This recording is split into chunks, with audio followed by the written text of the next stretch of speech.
Hello there, welcome to Module 13. This module we will be discussing evidence-based instructional strategies for students with EBD. I also want to note that most of the strategies we discuss are very effective for students across disability categories. I think the important thing to remember as we walk through these teaching strategies is how you can work to combine them with behavioral management strategies and with classroom management strategies to make them most effective for students in EBD, with EBD and or in emotional behavioral classrooms. So our mini lecture goals are to quickly review Module 12, to talk through some effective teaching strategies, and then a quick wrap up. So this will be a pretty quick lecture this week, although I say that every time and they tend to go longer than planned, but we'll see. Okay, hope everyone is doing well. So if you can remember back to our last module, we talked about some of the challenges that teachers often face with engaging in and employing instructional strategies, particularly in classrooms where you are managing a lot of challenging behaviors. And so one of the things that we've learned over the years is that we often, in these types of settings, tend to neglect the academics in favor of managing behavior. And so this results in little systematic instruction, and there's often more of an emphasis on that behavior as opposed to the academic instruction. So please revisit the principles of effective instruction that we talked about last week, thinking about things like maximizing the amount of content that you cover, thinking about how you can scaffold your instruction and using direct instruction. Those are all strategies that are super effective for helping your students not only be more engaged, but to learn the content and to master the content. So please review those as we move into our next set of information. So we're going to talk today about, teaching strategies for reading, for strategies for writing, for math instruction, and then also for study skills. I'm not going to go into a ton of detail for each one, but I want to provide a general overview, and then I encourage you to really look through the scenarios that are provided in your textbook this week. I think those are really helpful for this chapter. Really do go through those scenarios, and then I'll give you a few more resources at the end so that you can engage one-on-one and kind of getting a better look at how to use these strategies that we'll discuss. So the first, in terms of teaching reading, and again, this will depend on what grade level you're at. If you're teaching at high school versus elementary school, and it also clearly depends on the needs of your students. So this is sort of a general overview. And again, I encourage you to look at those scenarios and to dive deeper into some of the IRIS modules that are specific to your grade level, the content that you will be delivering. Or you can think about ways to make it more applicable to your students. So in terms of teaching reading, one of the first things we do is teach phonemic awareness.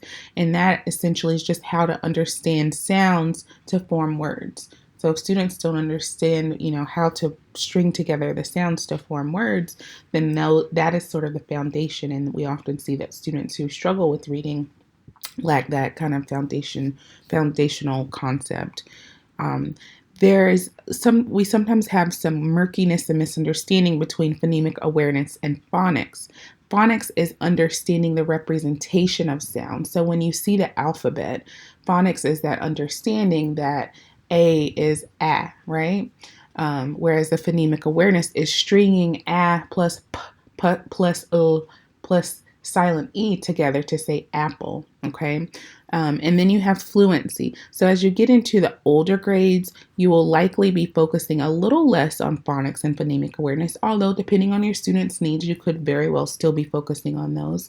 But more generally, you are likely to be focusing more so on fluency, so that ability to read with speed, with accuracy, and when your students are reading aloud with expression.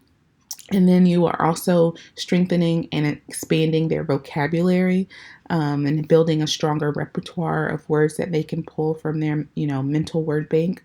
And then comprehension. And I think comprehension is something that we all work on, as adults into adulthood, with and without disabilities. And so those are 5 really key concepts that we focus on in terms of teaching reading, and they're important for students to grasp each of those. So you want to think about ways to be creative with helping students understand reading. I think, I am not a reading specialist, so I'm not going to pretend that I know, specifically how to break this down into small chunks. I think, that's something that you can get more professional development on as you go along. I think we also, in the field, we're talking about how to embed literacy and reading skills as a stronger piece of our pedagogy in higher education, but we also need people who are trained. It's very hard to teach students to read.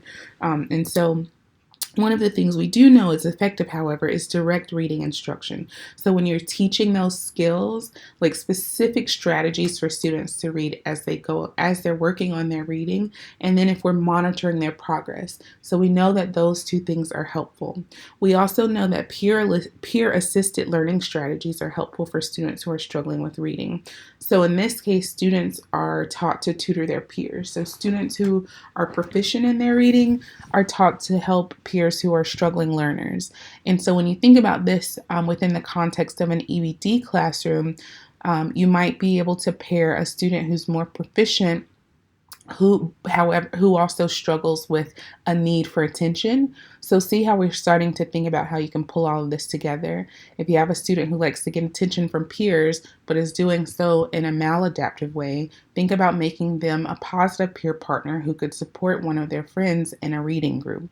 And so they can work on partner reading, turn taking. They can work on paragraph shrinking and talking about like what is it that we took away from this, and then the prediction relay where they work on sort of predicting what happens next in the story. So there are a number of strategies within the PALS sort of framework around peer assisted learning, but more generally, the thing to remember is that your students can also work effectively with each other to support their needs around reading. So here is a quick video that talks about sight words. This is more so for younger children. This is a homeschool mom, so this is not a public school setting. I more so chose it for the creativity that the mom has.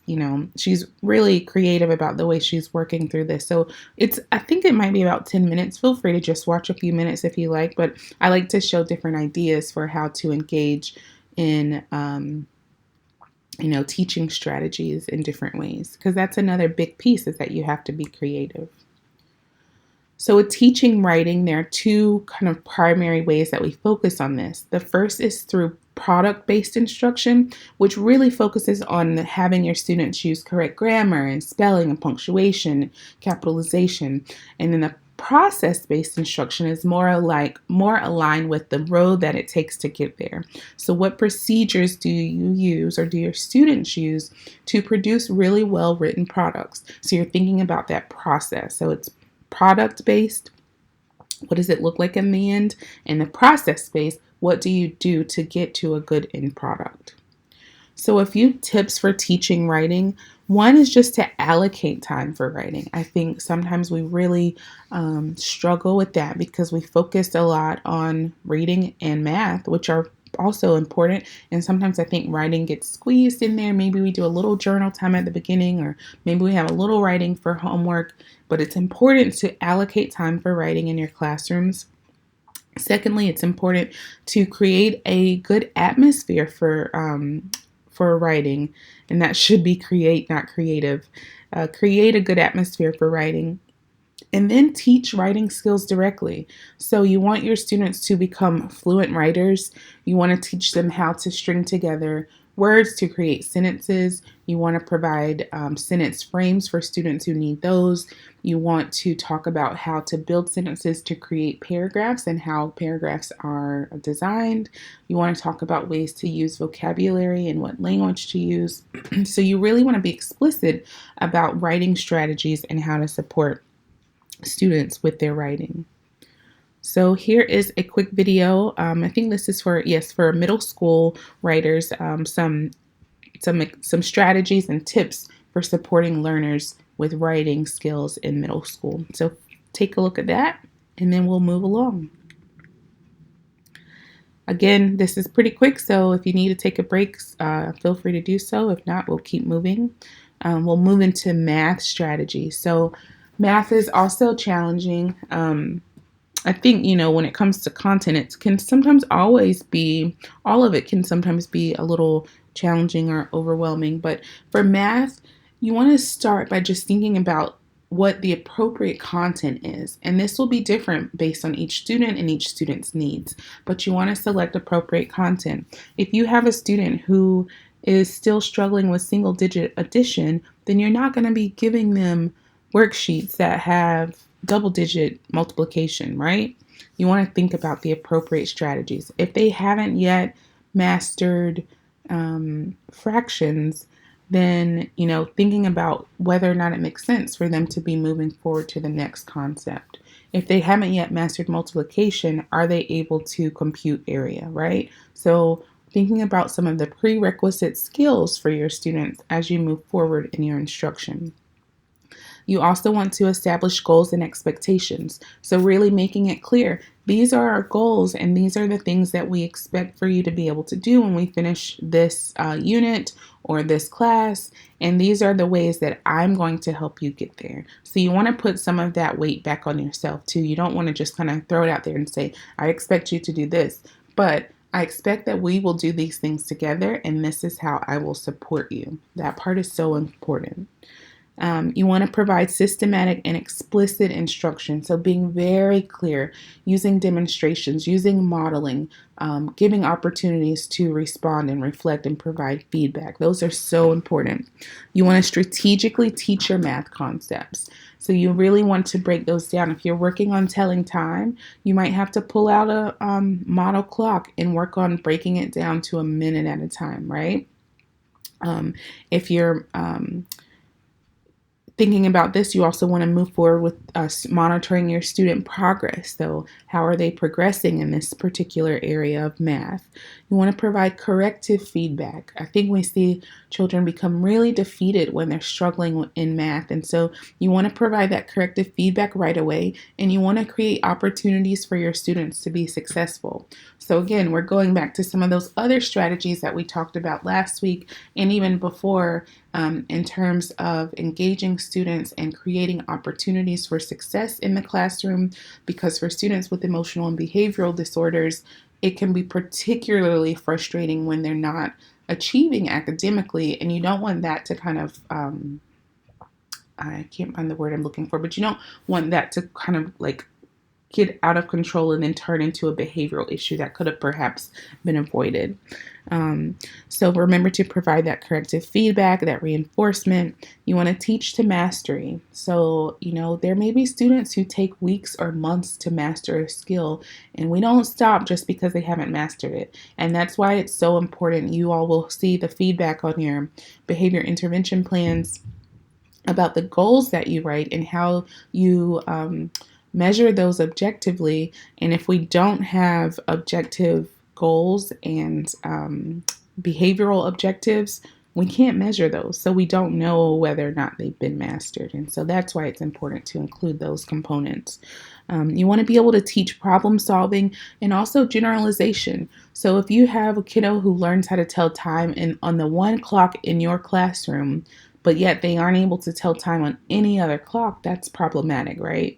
So we often work on that with digital and analog clocks. But you also want to think about, in our day and age of technology, using, computer versus an in-home clock, or what the clock in the cafeteria looks like versus the one in your homeroom classroom. For some students, making those connections across settings is very challenging. And then finally, you want to promote positive attitudes towards math. So again, that goes back to the needs of students with behavioral and emotional disorders and disabilities, is really helping them to have a positive attitude and help them feel their success in learning math. Some of these strategies are a little redundant, but some of them are different. So I'll give you an opportunity to sort of read through them. But one of the things I want to point out here is that you ask questions and check for understanding. And number 6, I think that is so important. And that you also include lots of active student practice and participation. If students are not actively practicing and participating in math instruction, it is going to be a challenge. So the last thing you want to do is, just be at the front of the classroom, teaching, lecturing, and not having opportunities for students to practice. So you really want to engage in meaningful opportunities for students to work through their math strategies and to have opportunities for practice and then feedback. So a few other strategies for teaching math concepts. These are kind of more general ways to think about things. One, it's okay for students to use their fingers. Like, I think we, kind of think about how that looks or, what that means. You probably see adults who sometimes stop and pause and still use their fingers. I think as our students get older, we do want them to try to engage in more, try to use less manipulatives, fingers included, but if that's something they need to help them be successful, I don't think we should stigmatize that, and scratch paper, of course, using diagrams to draw math concepts, providing that peer assistance, right? Working with manipulatives and drawing pictures to represent word problems, using mnemonic devices to learn steps of a math concept. So how many of you can think of a math mnemonic that you've used growing up, right? Of course, now that I say that, I can't even think of one, but I'm thinking of the one that we use for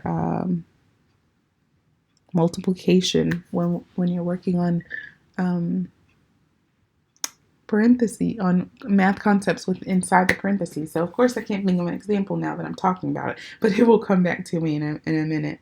And then finally, you want to think about scheduling computer time for the students to drill and then also practice. So again, you can tie this into reinforcement, right? So if you have students who are highly reinforced by the computer, they tend to get frustrated when they're working on math on paper. Let them work on their math strategies and math instruction on the computer. So you can always combine your instruction with your reinforcement. So it may not be as intrinsically reinforcing as it could be. So what the deal might be is that your student first do their actual math work on the computer, and then they can still get an additional 5 minutes of free time as the true reinforcement. But because they are working on their math on the computer, that should already be to some degree reinforcing, and then adding on that additional reinforcement is always critical. And I just remembered my mnemonic that I forgot, and it's PEMDAS, and it has been a long time. Please excuse my dear Aunt Sally, but I'm sure many of you remember that. So I just revisiting that as an example for ways to help students learn math concepts. So even though it's been quite a while since I learned that, it is still in my memory. I just had to pull it out from a little ways back. So helping students with those sorts of strategies in math can be effective. So here's a quick look at a PALS or peer-assisted learning strategy where these two young kiddos are working together to solve a math problem. So take a look at that. And then we have another look at a student who is using his checklist to work through his strategy.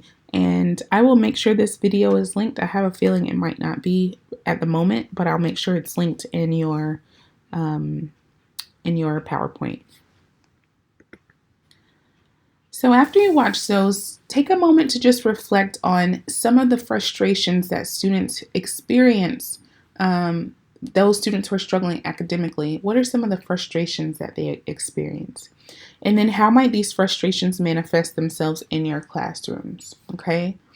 And then for math specifically, what combination of behavioral, classroom management, and teaching strategies could you employ to help your students be more successful? So again, we've sort of talked through ways to manage behavior. We've talked through, what emotional and behavioral disorders are. We've talked about ways to manage your classroom. And now we're talking through some teaching strategies and effective teaching strategies for students with emotional behavioral disorders in particular. So how can you put all of these together within the context of teaching math to support learners who may be frustrated and whose frustrations are then manifesting themselves as challenging behaviors in your classroom? So what can you do? take a moment to think through that. You can jot it down. You can hop on Google Hangout with a peer in the classroom and talk it through. You can even hop on Google Hangout with me if you'd like. You'll just send me a quick email and, ask for time to kind of talk through the pause and reflect.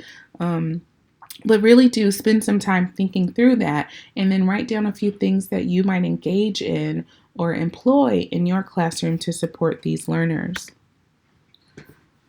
And then we're going to move forward with teaching study skills. So these are some of my favorite, actually, thinking about ways to teach study skills, because you can only master content to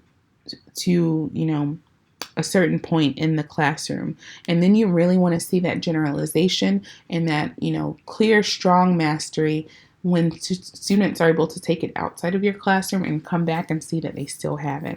So when you're teaching study skills, you want to engage in things like working on listening skills.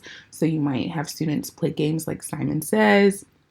You might have them listen to songs or audiobooks. You want to have them practice listening for error. So perhaps you are reading and you kind of incorporate an error and you want them to point that out. Those are nice ways to really have students engage. Some of it can be fun and silly, and so it keeps them engaged, but they're really working on their listening skills. And then test taking skills. Many students with EBD also have comorbid anxiety or coexisting anxiety. And so you want to work on ways to control that so that students are able to prepare to take tests as they come. And so some of these ways to control anxiety include positive self-talk, deep breathing, and then using test prep forms. So there are a few ways to really help students manage that. You can also think about other study skills, such as getting enough sleep beforehand or exercise. So those are more those setting events when we think about the ABCs of behavior. And what happens before the antecedent? What was that setting event? So if students have had breakfast and they had sleep or exercise, how do those things impact their ability to study well or focus well in school? So thinking about those things are critical as well. Thinking about test-taking skills, again, as additional study skills. So how can you support students in their test-taking? So one of those helpful strategies is the mnemonic for dreams.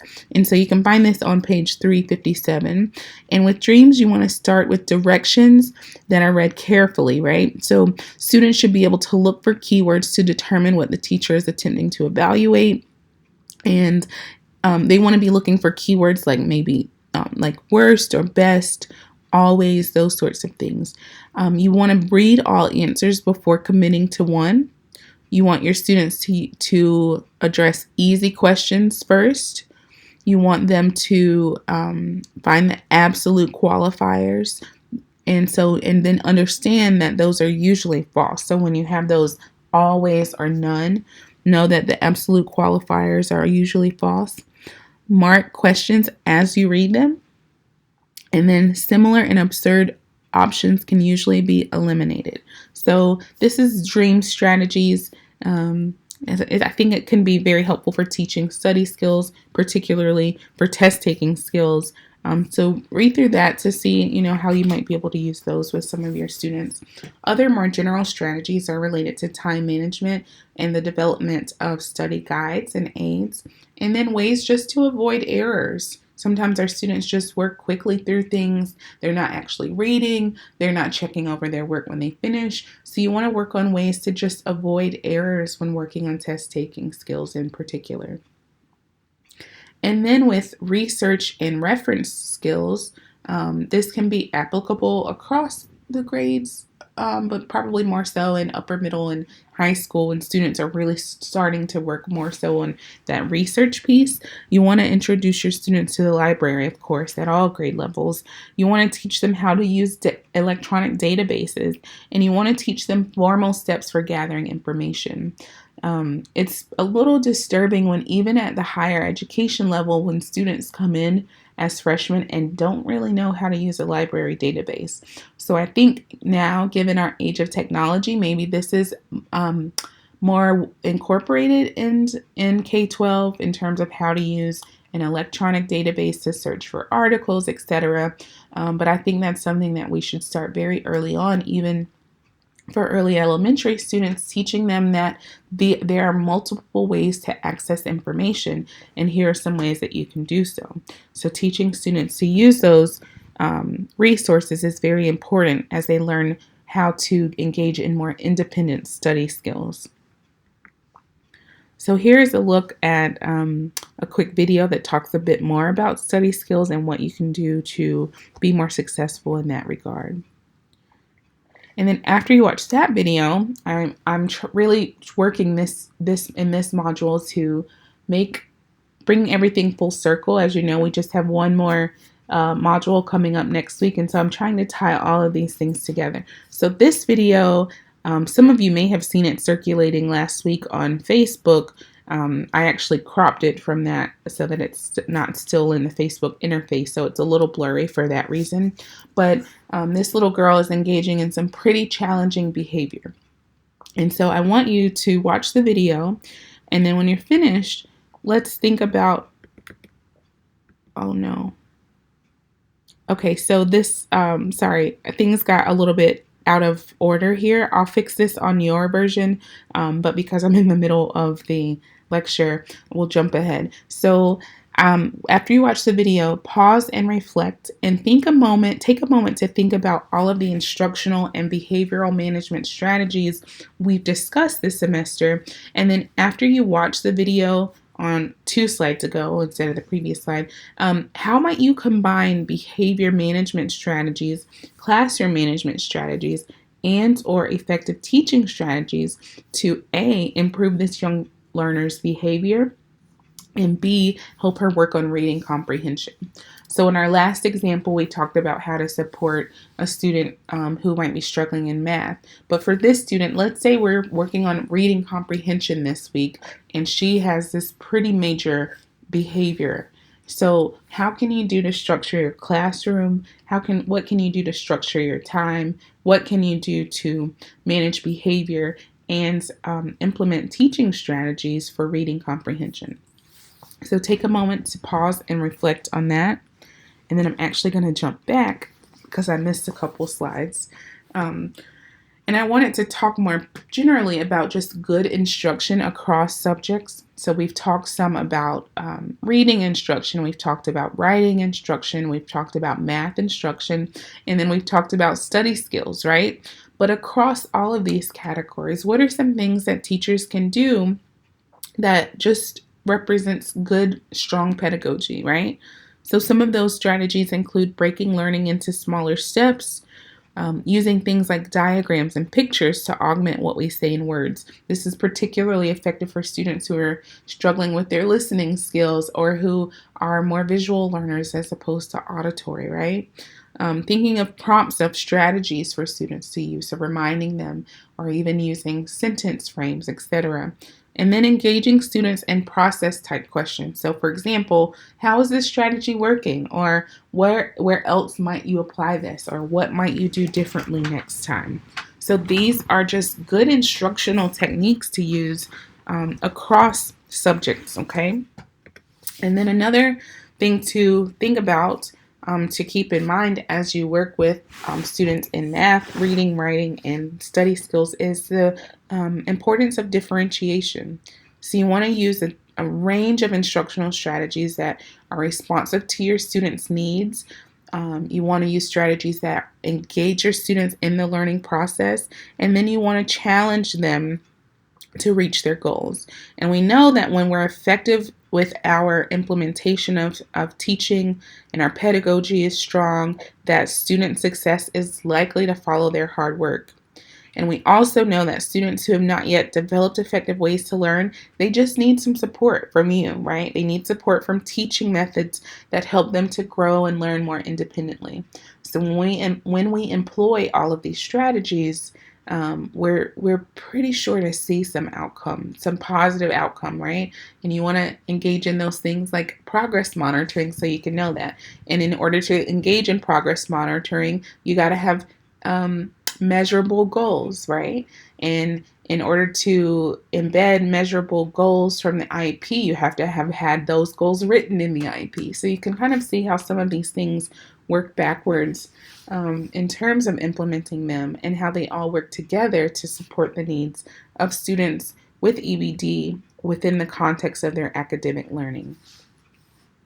So on this page, you have some links to helpful resources at the IRIS Center. So there's a reading instruction module, writing, math, and study skills. So I would encourage you to sit with each of those and try to click through to get a little bit of a more in-depth look at how you can support learners in each of these subjects.